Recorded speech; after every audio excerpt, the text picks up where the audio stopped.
जय माता जी, जय माता जी। कैसे हैं आप लोग? उम्मीद है अच्छे होंगे।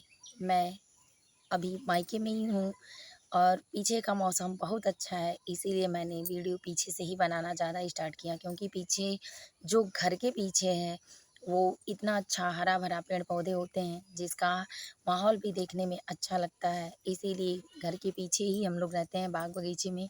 इस समय थोड़ा-सा मस्ती का टाइम है, बच्चों की स्कूल से छुट्टियाँ हैं, तो मायके में ही हूँ। अगर कोई मिलना चाहता है तो आके मिल सकता है। तो कमेंट में अगर कमेंट करेगा तो मैं ज़रूर बताऊँगी कि कैसे मेरे घर तक पहुँचना है। चलिए जानते हैं, आज का प्रश्न है कि जितनी कमाई उतना खर्चा। और क्या आप इस बात से वाकिफ़ हैं? तो सहमत हैं अगर, तो लाइक करना बिल्कुल ना भूलें। तो आज का विषय यही है कि कमाई अगर कम है और खर्चे ज़्यादा हैं तो आप आजीवन गरीब रह सकते हैं। इसीलिए आपको चाहिए कि आपकी कमाई है उसी के हिसाब से आप अपने खर्चे बढ़ाएँ। किसी का देखी-देखा ना करें। अगर चाहते हैं बच्चों का भविष्य जो है वो मजबूत रहे, तो आपको अपनी परेशानियों का सामना करना पड़ेगा क्योंकि जो मेहनत करना जानता है वो कभी परेशान नहीं होता। अब जानिए उदाहरण के तौर पे जानते हैं कि महाभारत, गीता, रामायण और महाभागवत पुराण में आपने सुना होगा कि कौरव और पांडव में पांडव जो थे वो गरीबी से जूझ रहे थे और जो कौरव थे वो पूरे संपत्ति के मालिक थे। 2 परिवार एक साथ था, एक में विनाशकाले विपरीत बुद्धि होती है, इसीलिए परिवार संयुक्त नहीं होने के साथ भाई-भाई में लड़ाइयाँ शुरू हुईं कौरव और पांडवों के बीच। सिर्फ़ विशेषता ये थी कि जो ये भीम, अर्जुन, नकुल, सहदेव थे, ये सभी लोग एक धर्म के योद्धा थे। अपने-अपने धर्म को अपने-अपने बल से, अपनी बुद्धि से, अपने विवेक से अटल थे। लेकिन इनके में वो चीज़ें दिखावा नहीं था, इसीलिए और समझदारी ये नहीं थी कि कौरव के हिसाब से करें। इसीलिए इन्होंने जुआ में क्योंकि कुछ चीज़ें जो होती हैं, वो हमेशा गलत होती हैं। इसलिए गलत होती हैं कि कभी आपको आजीवन बढ़ने नहीं देती हैं। तो जुआ, गुटखा, शराब ये आज के दौर की सबसे बड़ी बीमारी है। अगर किसी के कुल को नाश करना हो, तो सबसे पहले उसको शराब पिलाना लोग शुरू कर देते हैं।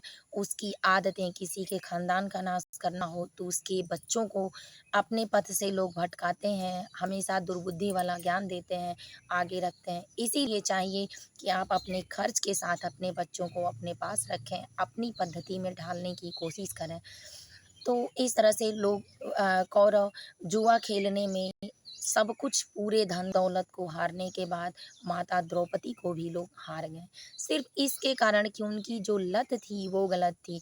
तो जो महाभारत और रामायण जिस बात पे हुआ इसी के कारण हुआ।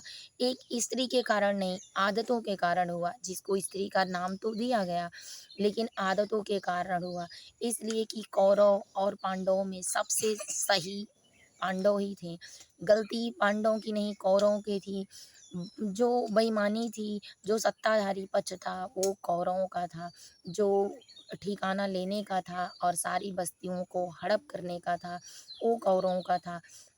जो राज्य को अकेले लेने का था वो हड़प कौरवों का था। पांडव हर तरीके से सही थे लेकिन एक बुरी आदत होने के कारण उनका नाश और पतन होना शुरू हो गया। इस तरह पांडव अपनी विशेषता के कारण और सद्गुण ना होने के कारण ये जो कमियाँ थीं, एक कमी ही ले डूबी और पांडवों को अपनी इज़्ज़त पर बनाई।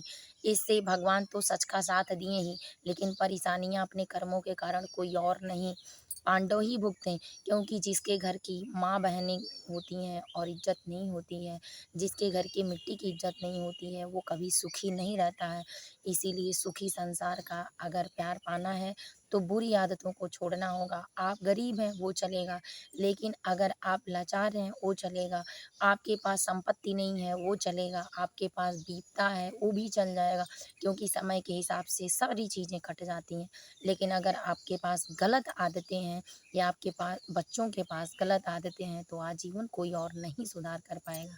इसीलिए इन आदतों को हम महाभारत से सीख सकते हैं, गीता, रामायण, भागवत, उपनिषद से सीख सकते हैं कि गलत आदतों को सुधार करना है।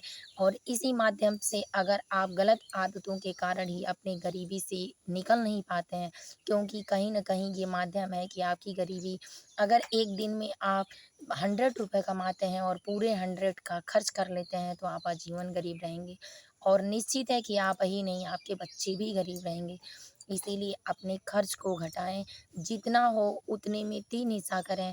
पहले हिस्से में अपनी ज़रूरतें पूरा करें, दूसरा हिस्सा सेफ रखें भविष्य के लिए, संकट के लिए, और तीसरा हिस्सा हमेशा कोशिश करें कि इसमें कुछ दान दक्षिणा भी कर दें और अपनी जो भविष्य की ज़रूरतें हैं उसको पूरा करने में या बाल बच्चों को पढ़ाई-लिखाई में करें। इस तरह से आप धीरे-धीरे करके अगर एक पुश्त निकल जाएगा तो दूसरे में अमीरी का सामना करेंगे, आपके पास कोई कमी नहीं होगी और कम बजट में आपके बच्चों की अच्छी शिक्षा और समझ भी पूरा हो जाएगी। इसीलिए इसीलिए जब भी कमियाँ अगर सुधारनी हो, तो सबसे पहले इन्हीं बातों पे विशेष रूप से ध्यान दें। क्योंकि जब आपका खर्च बढ़ेगा, तो आपके अंदर नफ़रत आएगी, घमंड आएगा, क्योंकि उन्हीं व्यक्तियों का खर्च ऊपर जाता है जो सँभाल नहीं सकते, जो अपने खर्च को बढ़ाना जानते हैं, गरीबी से निकालना जानते हैं, वो इस बात को तो कभी कर ही नहीं सकते। इसीलिए अगर गरीबी बढ़ानी नहीं है, घटानी है, तो अपने बच्चों के भविष्य का निर्माण अच्छा करें। खर्च हमेशा कमाई से कम करने की कोशिश करें, दूसरों की बातों में ना आएँ, दूसरों से कोई दिखावा ना करें। अगर आपके साथ ऐसा है, तो निश्चित है मैं कहती हूँ कि मैंने बहुत लोगों को प्रैक्टिकल रूप में देखा है कि अगर आपकी गतिविधियाँ सही हैं, आपके रूल सही हैं, तो आने वाला भविष्य आपको अमीर होने का इंतज़ार कर रहा है। क्योंकि अगर आपके कर्म में 100% की गारंटी है, तो भगवान भी फल देने में 100% की गारंटी ले लेते हैं।